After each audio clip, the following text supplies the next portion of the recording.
The air was thick with anticipation, a blend of laughter and clinking glasses. But underneath that cheerful surface, tension simmered. Margaret Carter's heart raced as she caught a glimpse of her mother-in-law, Victoria Lane, surveying the room with a sharp, critical eye. The soft candlelight flickered against the elegant decor, casting shadows that matched Margaret's insecurities. What would it take to truly feel accepted in this family? As Ethan Harris's laughter echoed through the bistro, a bittersweet pang tugged at her heart. Was this celebration merely a facade, or could it genuinely be a moment of joy? The question lingered like a heavy weight, unresolved. That night was meant to be special, a dual celebration of her birthday and their wedding anniversary. Margaret had poured 3 weeks into planning every detail. A cozy bistro filled with soft lighting, fresh flowers on each table, and the soothing sounds of live music. She chose the menu, arranged the decor, and coordinated the ambiance. It was meant to be warm, intimate for close friends and family. Yes, his family too. Ethan looked genuinely happy. He was cracking jokes, wrapping his arm around her and pouring wine for everyone. And then there was Victoria, who strutted in early, perfectly dressed in a tailored suit, her signature pearls gleaming under the soft lights. She walked in like she owned the place, scanning the room like a hotel suite she might reject. Over the past 2 years, Margaret had grown accustomed to Victoria's authoritative elegance. She'd heard everything from how she wielded her knife wrong to how the dust was nearly visible in their home, despite hiring weekly cleaners. "You're overfeeding him," Victoria would say, eyes narrowed. Yet Ethan always returned for seconds. Victoria was unpredictable. She'd show up unannounced, gliding through their home like a landlord inspecting a rental. Her words often dripped with that polished edge. "Margaret, sweetheart, it's not criticism, it's just advice. Don't you want him to be happy?" In those moments, silence became Margaret's refuge.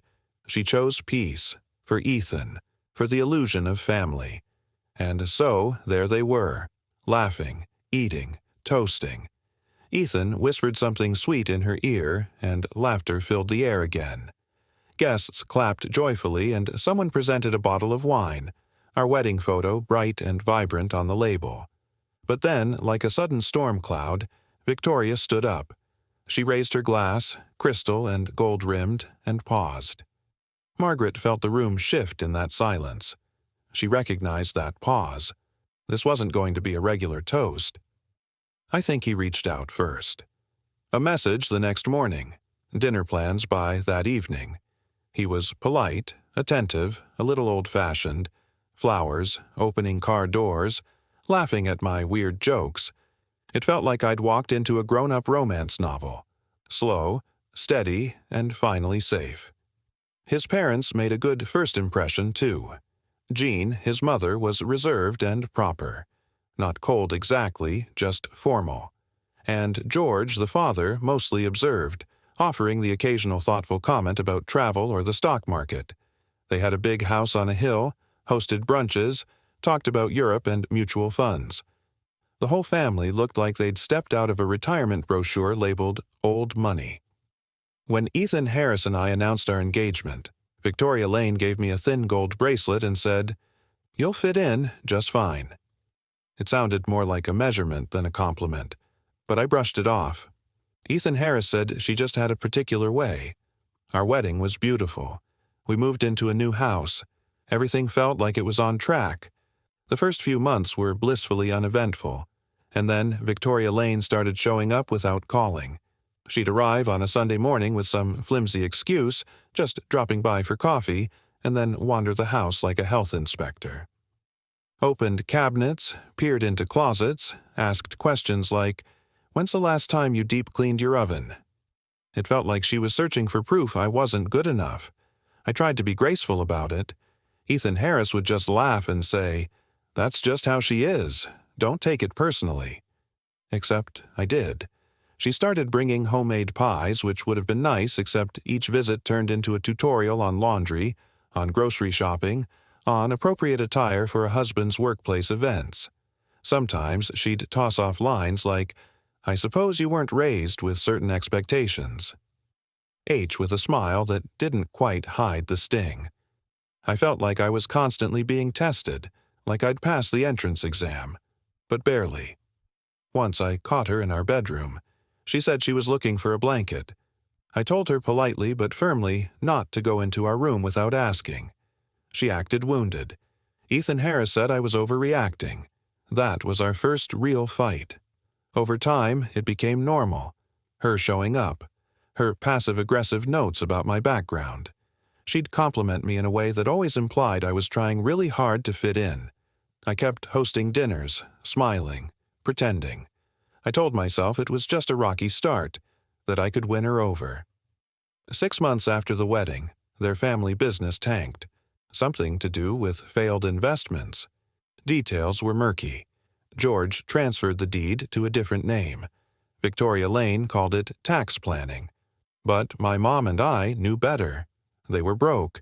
They downsized quietly, moved to a smaller place, still put on the same polished act. Nice clothes, well kept, but aging. Leased cars, brunch, talk about markets and cruises. No one knew their bank accounts were gasping for air. My mom, Sarah, ran a successful cleaning company. She had savings, steady income. She offered to help. I helped too. Between the two of us, we covered a lot. Prescriptions, rent, insurance. I sent money to Ethan Harris and he passed it along to his parents. Victoria Lane never said thank you, never acknowledged it, just kept up the charade. Worse, she acted like I owed her something, like I should be grateful to be part of their crumbling empire. She'd say things like, "Not everyone gets accepted by families like ours, dear." I'd nod and bite my tongue, wondering what family she was talking about. One night stuck with me. I'd cooked dinner, cleaned the house, invited them over. Victoria Lane walked around with a tiny notebook like she was taking notes. In the kitchen, she told me, "You use such short knives. It's so basic. In proper homes, we use chef's blades."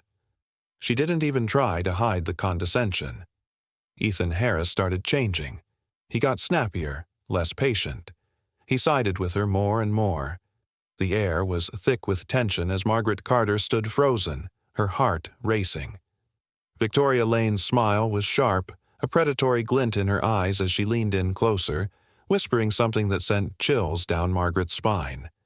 The laughter of the guests faded into a dull roar, and all she could hear was the pounding of her own heartbeat. What was the surprise? The question hung in the air, heavy and suffocating, as Margaret braced herself for the storm that was about to unfold. Would she finally stand up for herself, or would she crumble under the weight of expectations? Margaret had always been patient, detail-oriented, and resilient. Yet every family gathering felt like an exam she couldn't pass. She loved Ethan Harris, her husband, and respected his family, but the pressure was relentless. Victoria, with her authoritative elegance, seemed to thrive on control, constantly reminding Margaret of her place. "Not everyone gets accepted by families like ours, dear," she would say, her tone dripping with condescension. Each visit felt like a performance, and Margaret was desperate to win approval. Then came that infamous party. Margaret had cooked, cleaned, and prepared for the evening, hoping to impress. But Victoria had other plans. "I have a little surprise for you," she had said, her eyes glinting with mischief. Margaret had expected a toast, perhaps a gift, but what she received was public humiliation. The moment replayed in her mind, a cruel twist of fate that shattered her hopes of acceptance. After the party, sleep eluded her. Not a single minute of rest. She didn't cry. That part of her had dried up long ago. Instead, a quiet, deep echo filled her, like something inside had snapped loose and floated away. At dawn, she sat by the window in her robe, tea cooling in her hands, watching the sun rise over Philadelphia rooftops. Her phone buzzed nonstop, texts, missed calls, group notifications. Someone had posted a video from the party capturing Victoria's toast. "To the custodian's daughter who married well," she had said, while Ethan laughed, steadying his phone to film. In the background, Margaret could hear her mother's calm, razor-sharp voice cutting through the laughter. "Do you know whose money you live on, Victoria Lane?" Messages poured in. Some friends sent love, while others questioned the truth of it all. The weight of the moment settled in. This was no longer just about acceptance. It was about reclaiming her voice. Would she finally rise from the ashes of humiliation? Or would she remain trapped in the shadows of someone else's expectations? The answer was just beginning to unfold.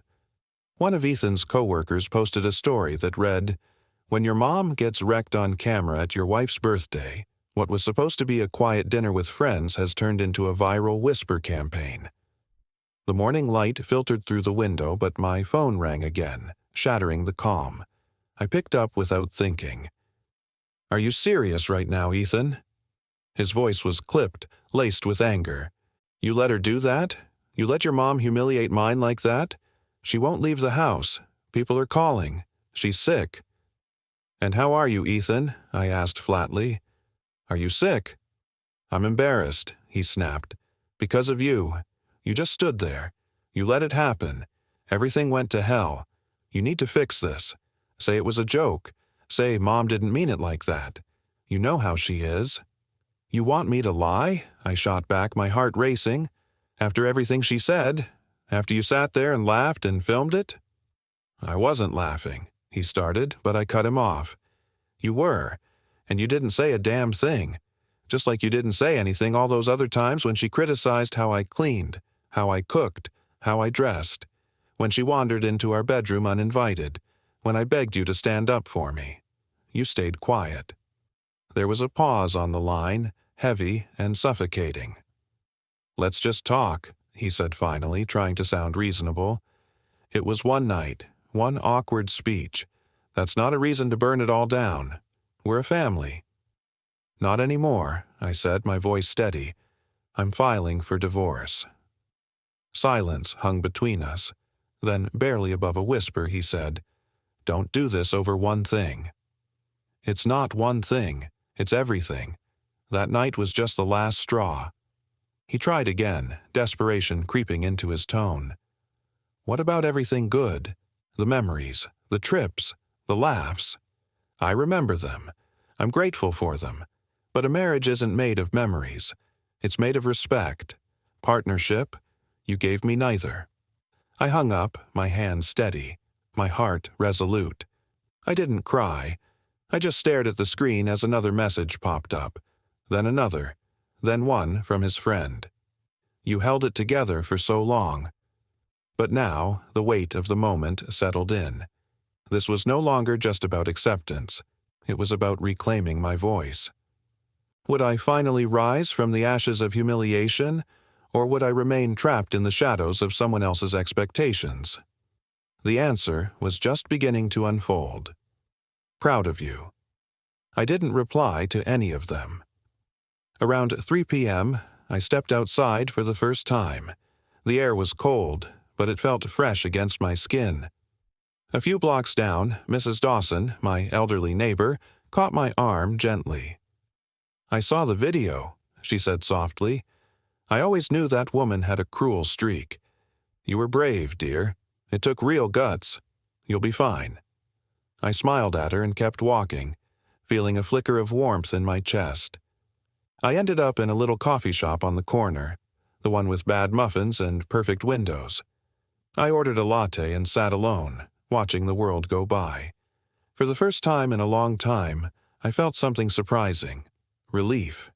It was like I'd been carrying a backpack full of bricks and suddenly realized I could set it down. That night, my mom came over. She brought groceries and leftovers, insisting on sleeping on the pull-out couch. While she made pasta, I told her everything about Ethan's call, the messages, and my decision. "You sure?" she asked gently. I nodded.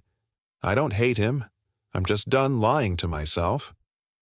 We ate in near silence, clinking forks and exchanging half-smiles. Later, in pajamas, curled on the couch, she put an arm around me. "I'm proud of you," she whispered. "You're not just smart. You're strong. So strong." The next morning, I woke up early, made coffee, and sat down with my laptop. I wrote a to-do list. Call a divorce attorney, get advice on asset division, plan the move. I called it the Freedom List. By midday, Ethan called again. I didn't pick up. A minute later, a text appeared. "Please just talk to me. It doesn't have to end like this." I stared at the screen, then turned off my phone. He already had his chances. 2 years' worth. If someone can't hear your voice when you're crying, they don't deserve to hear it when you finally say goodbye. Sometimes survival is simple. You just close the door and never open it again. At exactly 11:15 the next morning, the doorbell rang. I wasn't expecting anyone, but I knew who it had to be. The steam from the latte swirled in the air and my heart raced. The warmth of the coffee contrasted sharply with the chill of my thoughts. Just as I began to feel a sense of peace, my phone buzzed violently on the table, shattering the moment. It was a message from Ethan, but the words were cut off by a sudden, unexpected knock at the door. Who could it be? The tension hung thick in the air, leaving me breathless and uncertain. I was still in my pajamas, cradling a hot cup of coffee, feeling like the walls were closing in. The doorbell rang again, more insistent this time, making my heart race. I set my cup down, brushed my hair back, and took a deep breath before slowly walking to the door. On the other side stood Victoria Lane, my mother-in-law. No makeup, an understated coat, dark circles under her eyes. She looked vulnerable. It was as if someone had stripped away the armor she usually wore, leaving only a woman grappling with a chaotic reality. "Can we talk?" she asked, her tone flat, entirely devoid of its usual authority. I nodded, stepping back to let her in. She moved like a stranger through my home, bypassing the usual scrutinies. A fresh coat of paint, dust gathering in the corners. She settled on the edge of the couch, hands clasped tightly like she was bracing for stormy news.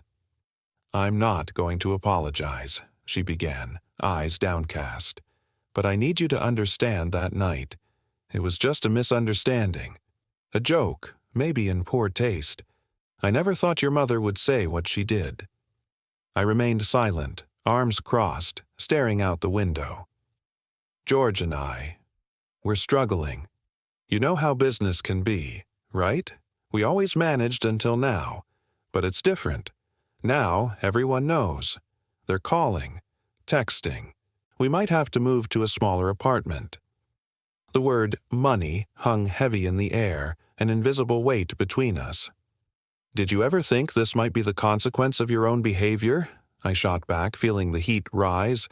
"You spent 2 years belittling me, walking into our house uninvited, critiquing every little thing. You labeled me simple, like it was a diagnosis."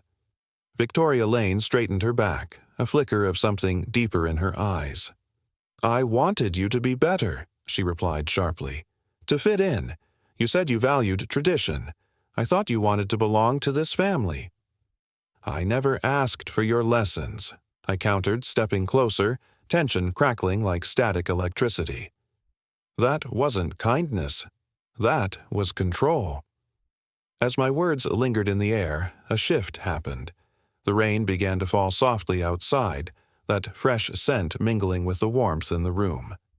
Just then, Victoria Lane's voice dropped, a raw honesty spilling out.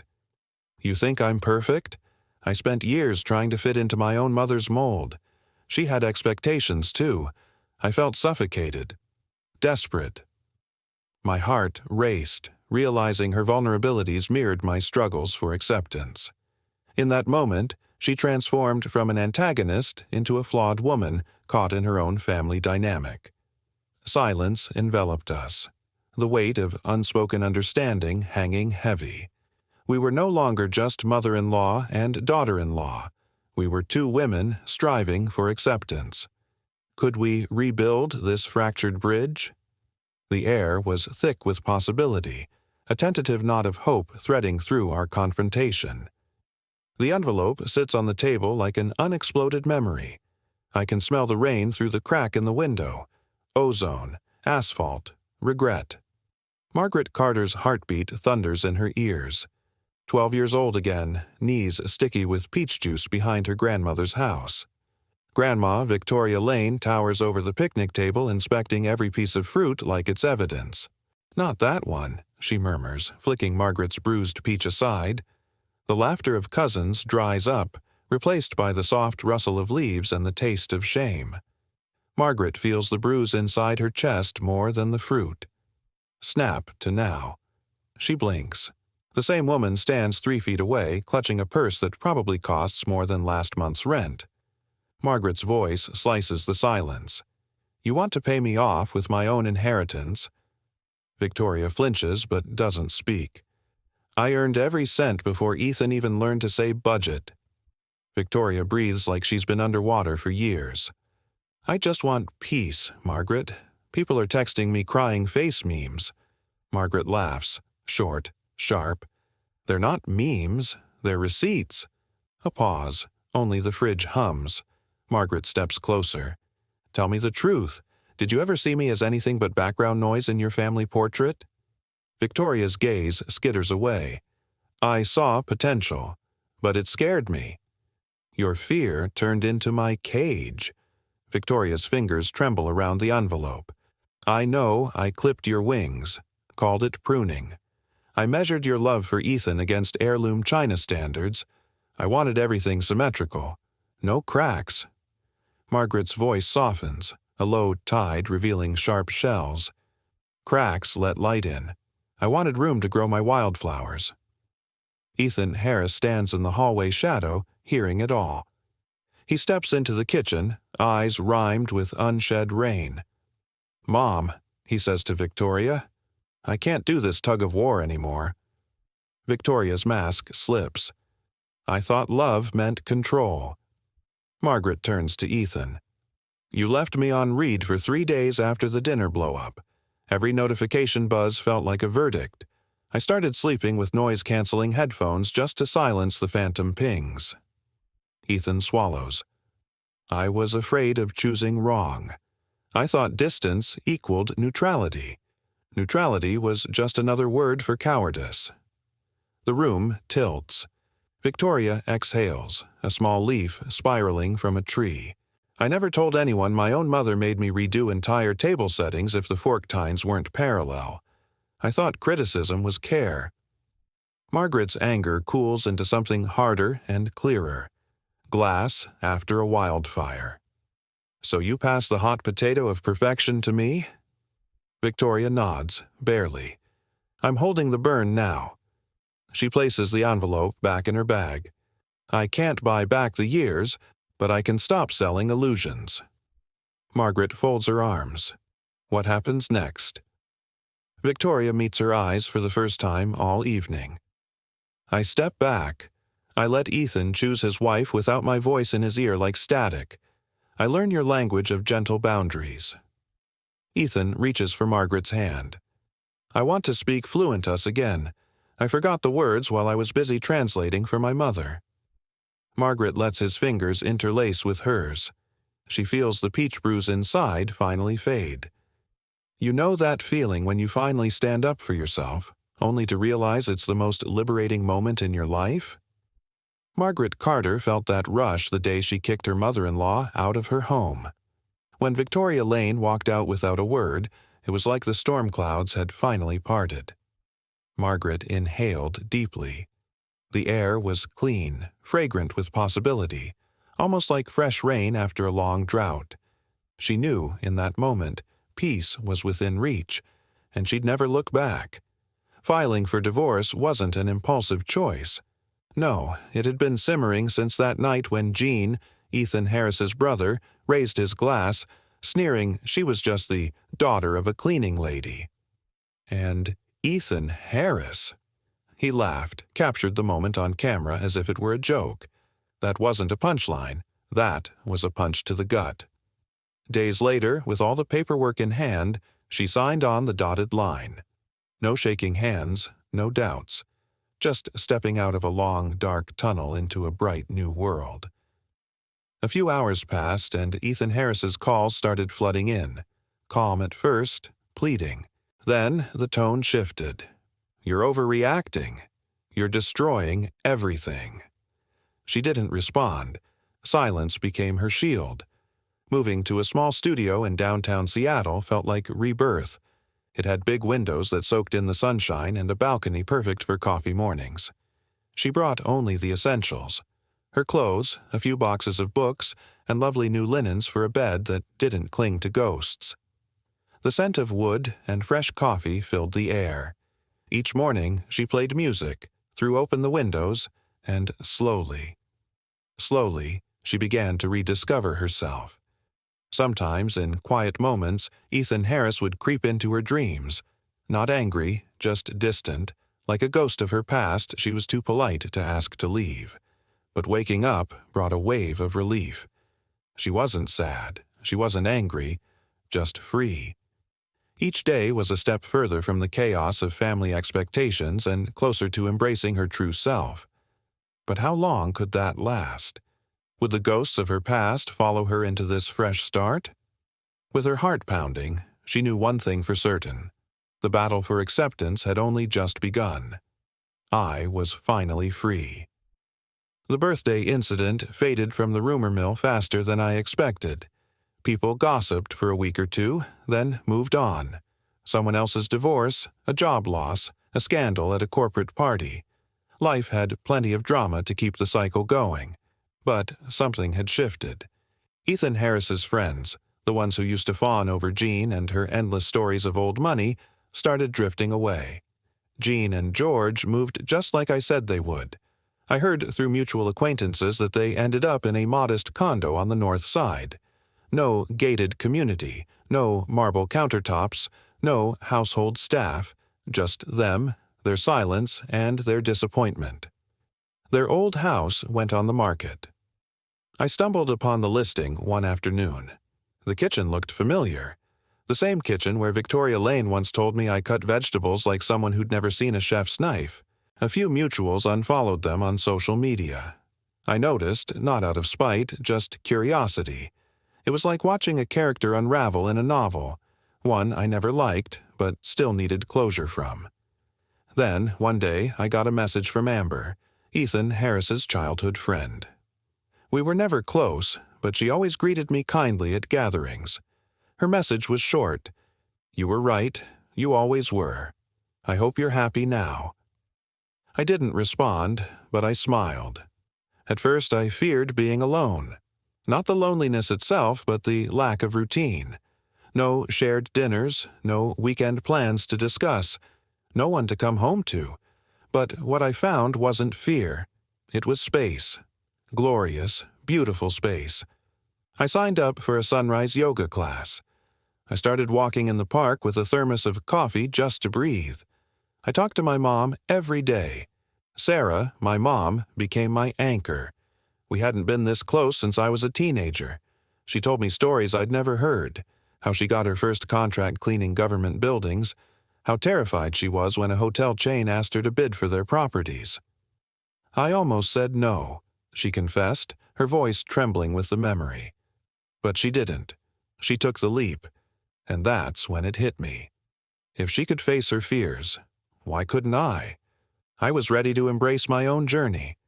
But just as I began to feel grounded, a chill ran down my spine.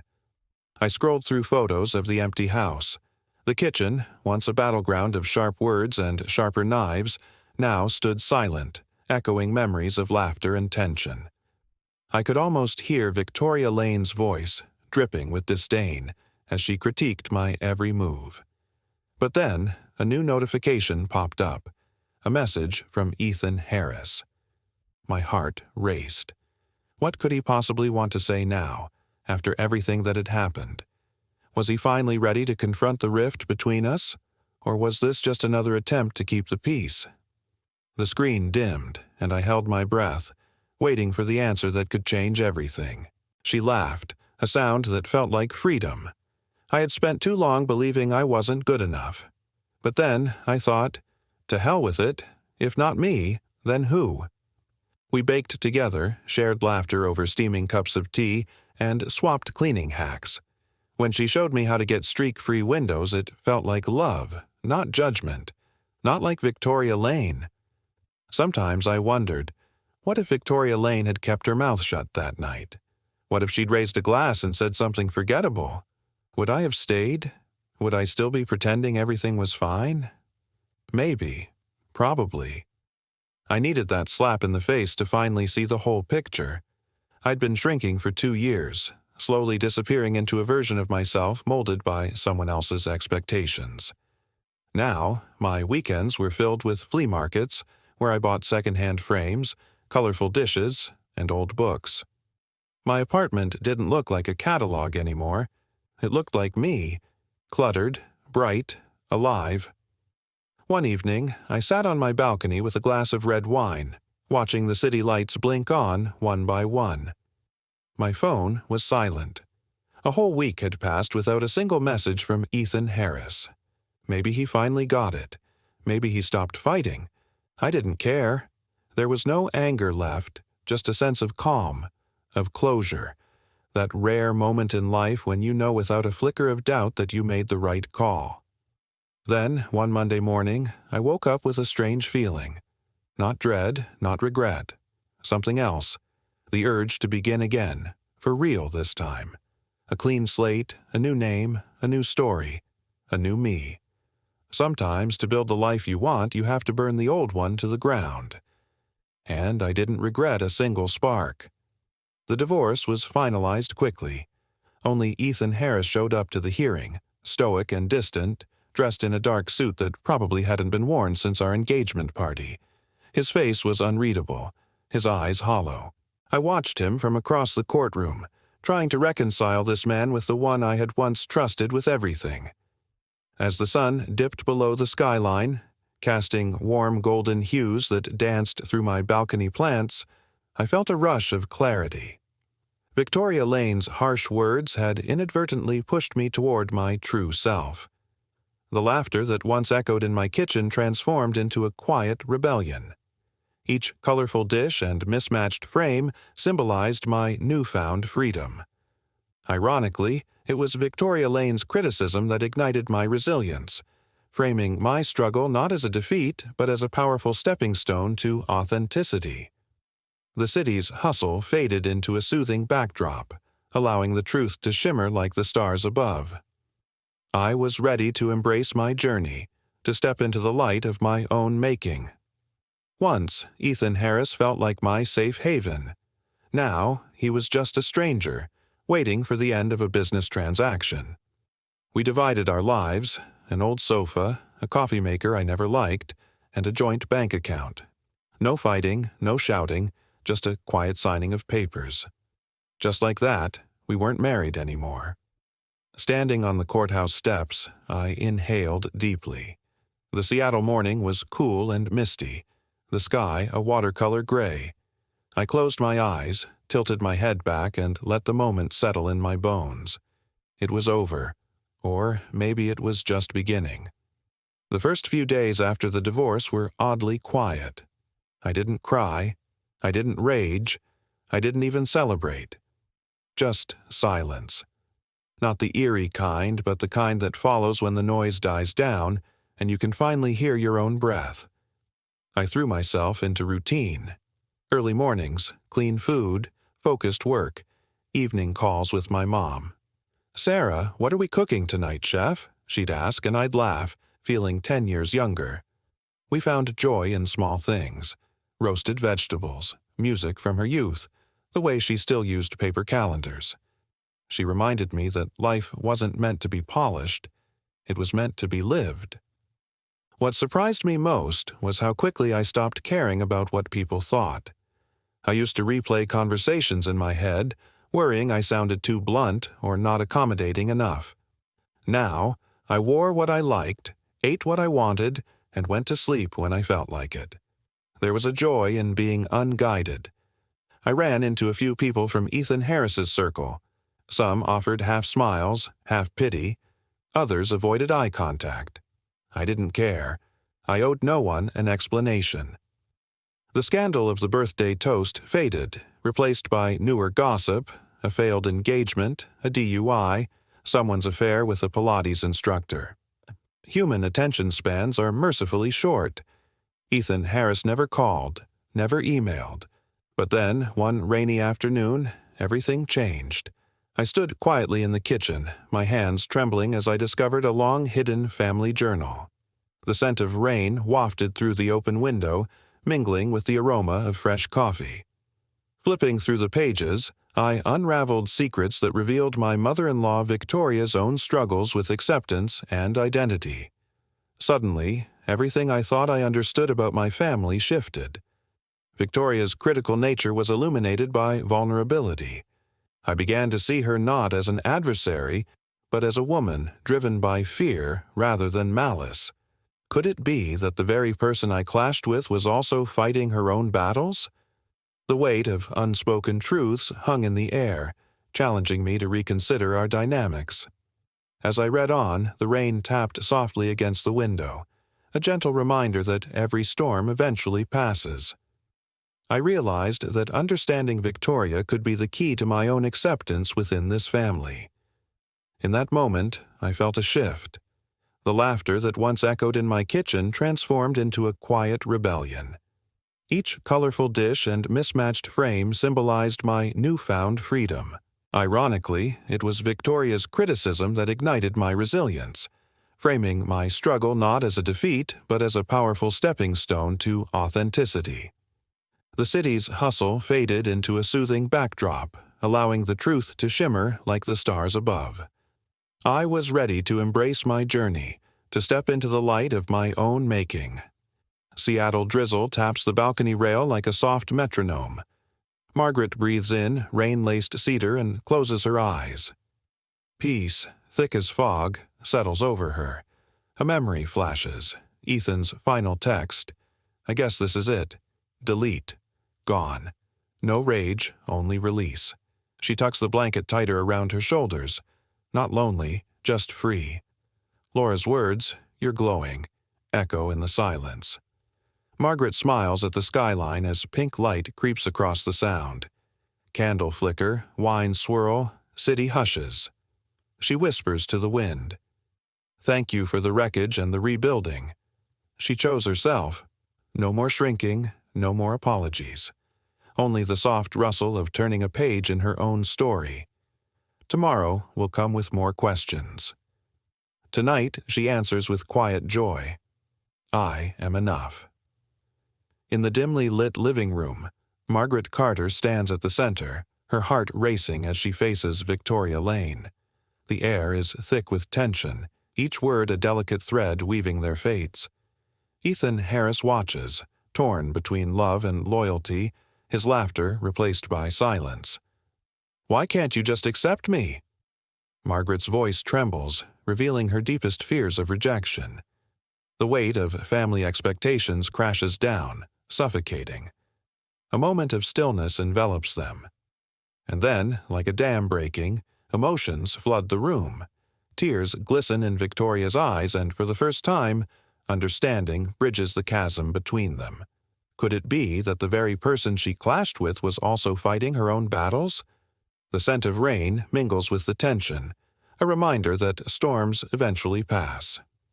In that moment, Margaret realizes that acceptance begins with understanding. The laughter that once echoed in her kitchen transforms into a quiet rebellion. She embraces her journey, stepping into the light of her own making.